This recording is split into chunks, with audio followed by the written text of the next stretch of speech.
decisions to be made. Maybe I should have a cup of coffee. Should I have a cup of coffee or make a pot of tea instead? Maybe I should run down to the corner and get a copy of the LA Times. Should I get a copy of the LA Times or avoid the news another day? Maybe I should get my hair cut. Should I get my hair cut or should I just let it grow a little longer? Maybe I should hang up a picture on the wall. Should I hang a picture up on the wall or leave it bare?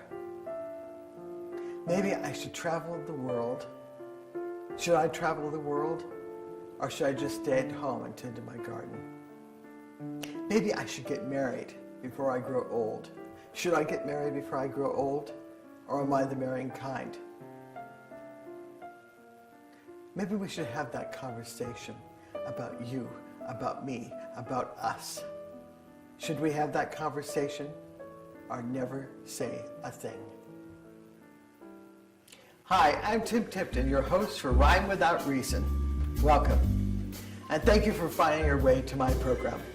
More than ever, we need to keep creativity alive and to foster and support the muse that lives in ourselves and others. Our mission for this program is to showcase the creative energy that's Ventura County, to honor and celebrate the heart and soul of the artistic family. We wish to entertain and to share stories through the medium that is art. Stay a while.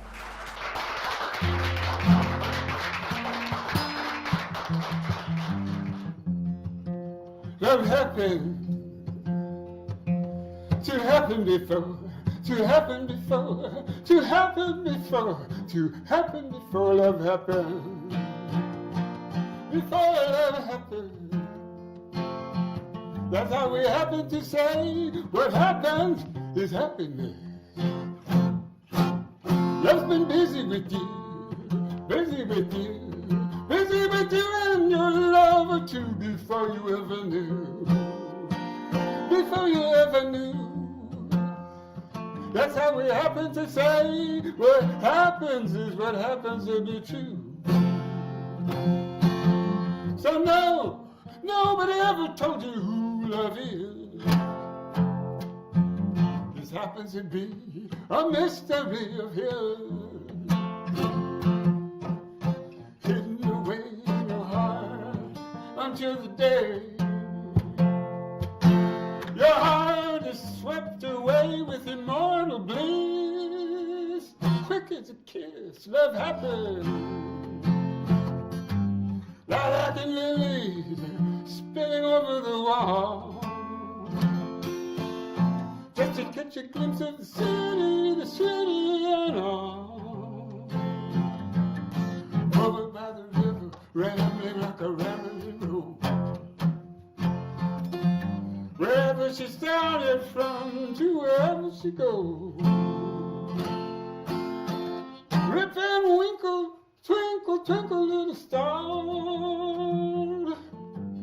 Finger picking a 6-string steel string guitar. Don't you got to let your mama and daddy know some idea of where you are? Huh? Drop a bottle in the river, let them know you come this far. Love happened to happen before, to happen before, to happen before, to happen before love happened, before love happened. That's how we happen to say what happens is happiness.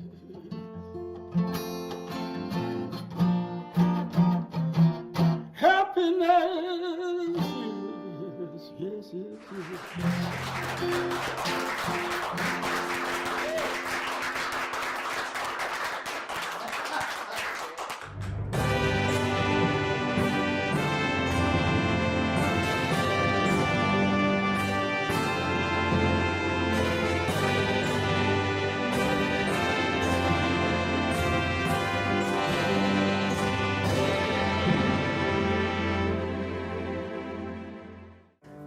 I have arrived. Neptune's brochure. Another brochure arrives in the mail regarding my body's demise. Do I want to be cremated, placed in a decorative urn? Not particularly. I rather enjoy my present form, although I understand your concern. If I say yes and make out a check, will you fly to the Caribbean, take your family and all concerned? Speaking of concerns, apropos, I've led quite a life, I'll have you know, and do not appreciate your concern for my remains rather than the person I am. Don't try to fool me.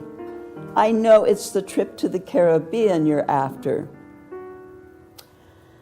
Okay, I'll sign if you can get me a seat, but it has to be first class.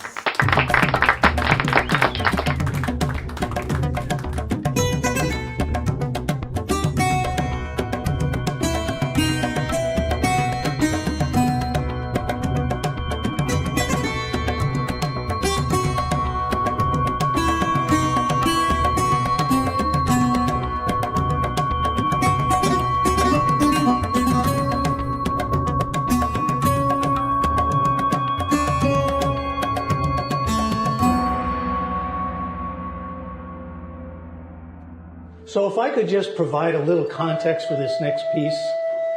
I was waking up at 4 a.m. in the morning with memories of my childhood, and a voice told me, you need to write this down. And that's how this poem was created. And so I did write it down, and then the voice came back to me and said, now that you've written it down, you must perform it in front of an audience. And so that's how this started. And when I share this in front of an audience, I usually say, I hope you have my back because I'm going to need your help. Because as many times as I've shared this, I still feel like I'm jumping off a cliff. So here goes. This is called Erasure. I am in agony. My 4th grade class at my almost all-white school in Fresno, California, has to draw a self-portrait. As I spend all my free time drawing, I think this will be fun. I soon found what seemed so simple wasn't so easy. I am in agony. I can't finish my drawing. Each time I draw my face, I begin to erase. I start over. Each time I draw my face, I erase. I draw my face again, and I erase again. Each time I come ever so close to completing my face, I am filled with shame at what I see.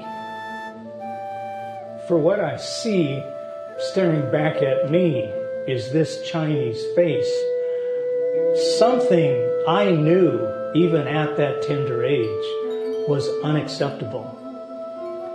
And if I'm really honest, it was my Chinese eyes I felt the most ashamed of. It's these same eyes that carry the same shame all over the globe, where women, Asian women, spend billions of dollars on eye surgery every damn year. So after years of hearing Ching Chong Chinaman improvisations, and especially the pulling back the eyes gesticulations, I began to hate myself and the way I looked. And it didn't help that my mother reminded me to avoid wearing colors that would make me look too yellow. Too yellow for whom, Mom? But you see, she had been breathing in the same smog in the air for even longer than me. So with meticulous care, I tried to make my drawing look like me without making it look too Chinese. An impossible task. I truly am in agony. Shame and humiliation. At the time, I didn't know Those were the terms for the feelings I had. What I did know was that I felt a hot flush in my face when I looked at the face I had drawn, before I quickly erased it. What I did know was that I covered it when anyone walked by, which is crazy since the kids saw me every day. What I did know was that I didn't want to face my face. My face, this face, it made me feel so out of place. This face of mine, it seemed the source of my disgrace. This face of mine I so wished I could replace. I used to try to hide this face. I blamed it for the teasing and the tears, so very bitter to my taste. My face, this face, I wanted to erase. A sad reminder of my lack of place. In the end, sadly, the drawing I turned in had the eyes and the face of a little white boy. You see, after all that erasing, I had erased myself. And what I want to tell you, and what I didn't realize, I was erasing much more than my face that day. I was erasing the beauty of who I was and the unique gifts that I bring. I was erasing my history, my culture, and my identity. I was erasing my appreciation for my language until Chinese sounded to me like a screech against a schoolroom chalkboard. I was erasing my love of my mother's Chinese cooking. I was erasing my appreciation for my hardworking father, who didn't look like the heroes in the movies, but who came home to my mother every night and put food on the table. I was erasing my desire to be and share who I was. And what I didn't realize was that this was just the beginning of my complete erasure. It represents a lifelong struggle I would not overcome for years. A struggle to love myself as I am, with this skin, this rich, golden, honey butter skin I was born with. Now I reclaim myself. I am a golden child of God. And a struggle to love myself with this face, this same face I once saw in a museum atop a proud terracotta warrior. Now I reclaim myself. I am a golden Chinese warrior.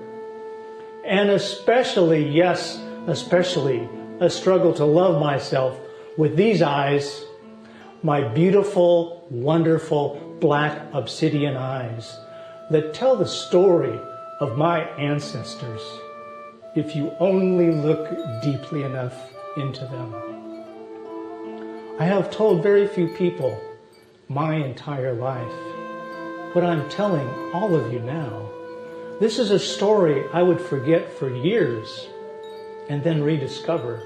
This story is an old friend pointing to where my healing lies. This story is like a splinter I remove from my soul in the telling, but only in the telling. I know now this shame isn't something I was meant to keep. We were not meant to stay wounded. I leave my shame behind me. I release it into the wind. I release it into the ocean. I release it into the sky. I stand strong and proud. I hold my head up high. I look the world square in the eye with these eyes. I never told my story. It's time. It's been time. It's about time I told my story now.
My life is acting like that miracle grow.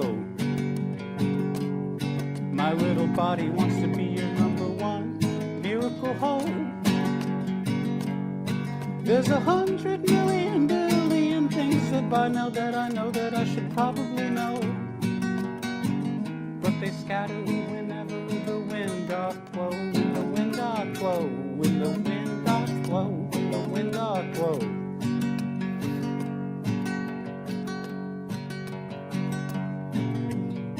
I'm like a struggling Shakespearean sperm. Deep below the mountain I am glowing like a wiggling enlightenment worm. And the clouds above the mountain I am teasing 'cause they're looking like a heavenly perm. Question how to reunite the heavenly perm and the enlightenment worm. Question how to reunite the heavenly perm and the enlightenment worm and the heavenly perm and the Shakespearean sperm.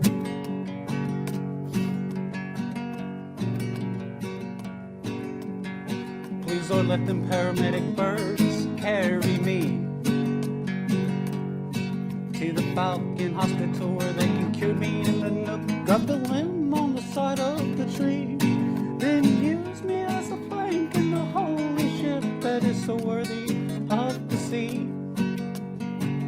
That's my favorite little dream of me. Well, that's my favorite little dream of me.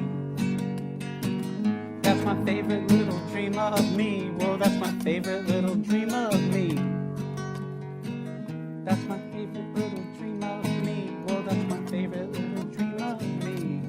Dream of me, my little dream of me.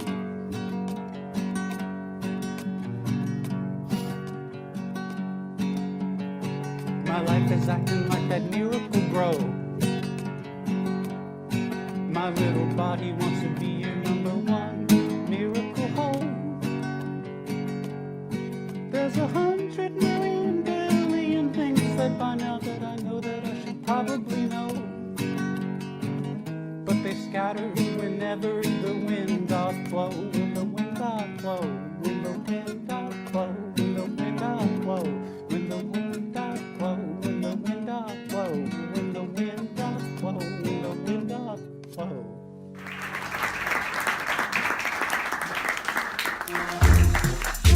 Sitting in this tree hurts my butt. Yeah, I know what you mean. Yeah, I know what you mean. Yeah, but it's just like crazy too. Okay, what can we do? Let's watch the next performance, sponsored by the Dead Sullivan Show. Upon waking, make an offering. In the dream healing temple, I dream of Evie. With her crooked nose and blue eyes, disco dancing in Morocco with a man named Mohammed. It's all right, she says. We don't need to speak the same language. Mo can dance. Our laughter crosses oceans. I am told upon waking to make an offering. So I make one to coyotes who howl all night in the orchard, to Arabs in the stinking dye vats in Fez, colorful and sweating, catcalling on my non-existent Moroccan vacation. I make an offering to EB, to summer internships at the UN, to being 20, to friendly bus drivers who stop at non-existent bus stops, to the clown on the N train, in floppy red shoes, to the sadness of being stupid, to divorce, years-long naps, and the waking from them, to everyday calling plans across continents, moons, decades. It was E.B.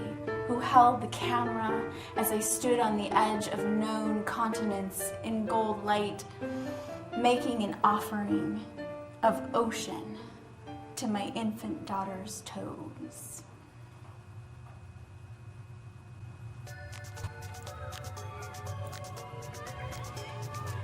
Tom Cruise's Tupperware.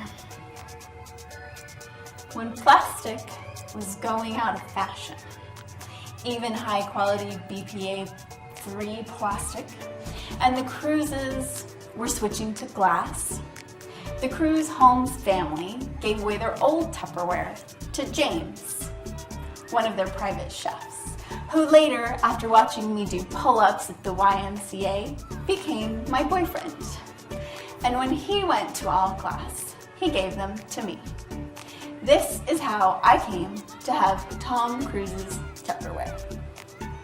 To be accurate, it was not actually Tupperware, but something purporting to be better. Snapware, or Seal Tight, or Fresh Seal. In it, I stored leftover pesto, squash, and baby food, until I too switched to glass and passed it on at a moving sale. Of course, by then, the seal on the Cruise Holmes family was no longer fresh or tight. And James and I both married other people.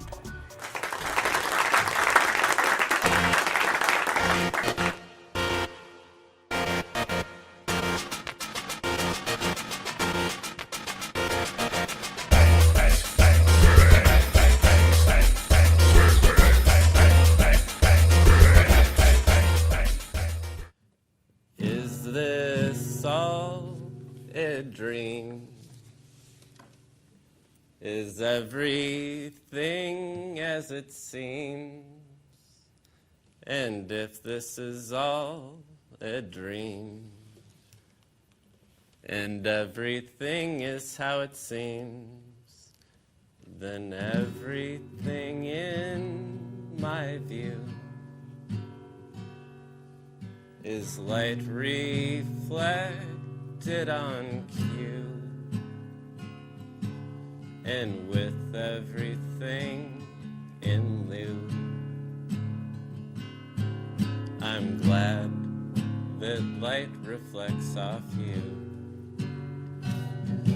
And upon a mountain top, we'll kiss and we'll tie the knot. We'll dance and sing a lot. I'll give you everything I've got.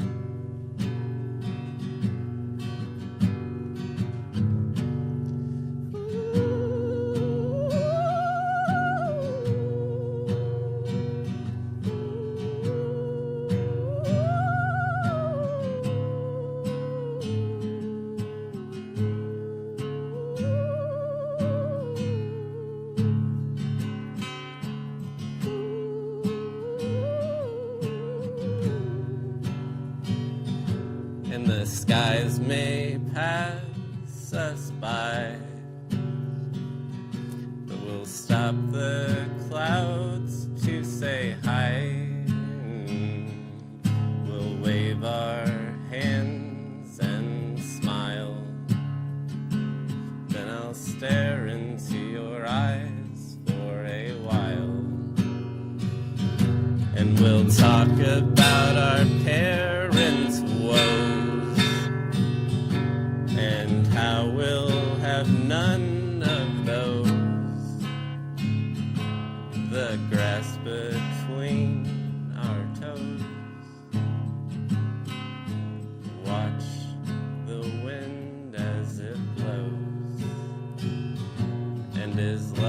ours will have no others, except maybe our kids and our mothers.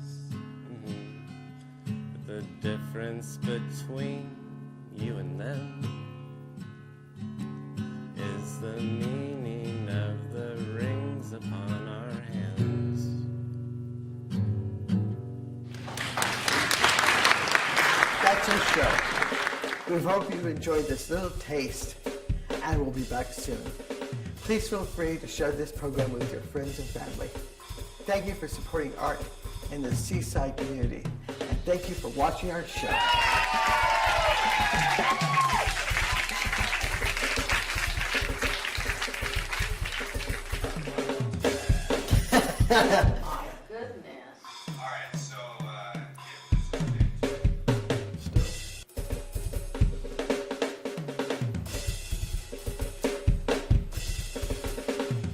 The next line.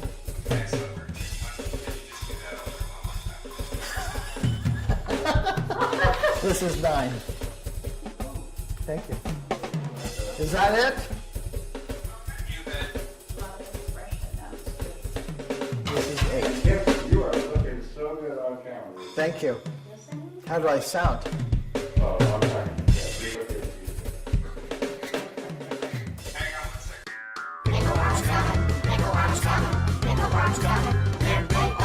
At an altitude of 30,000 feet, traveling at 375 knots, the Picklebottom brothers are flying last in class on Divided Airlines.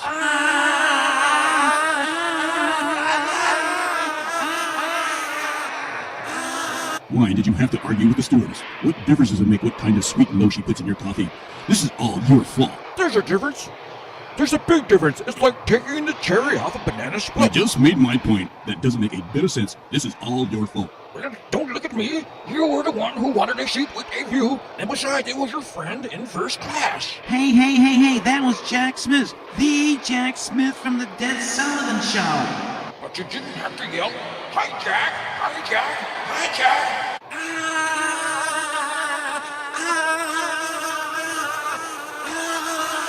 It wouldn't have been so bad, but she dragged me right past the food cart, and I couldn't grab anything. She dragged me also, but she had to drag me back to fetch my umbrella, and that's when I got this. A can of Pickle Buzz beer.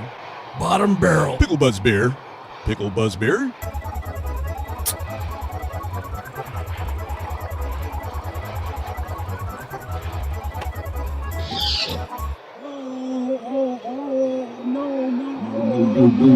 No. The worst thing about all this, we'll miss the movie. The big movie. Oh, you don't mean? Yes. The Dead Sullivan Show Marathon Theater.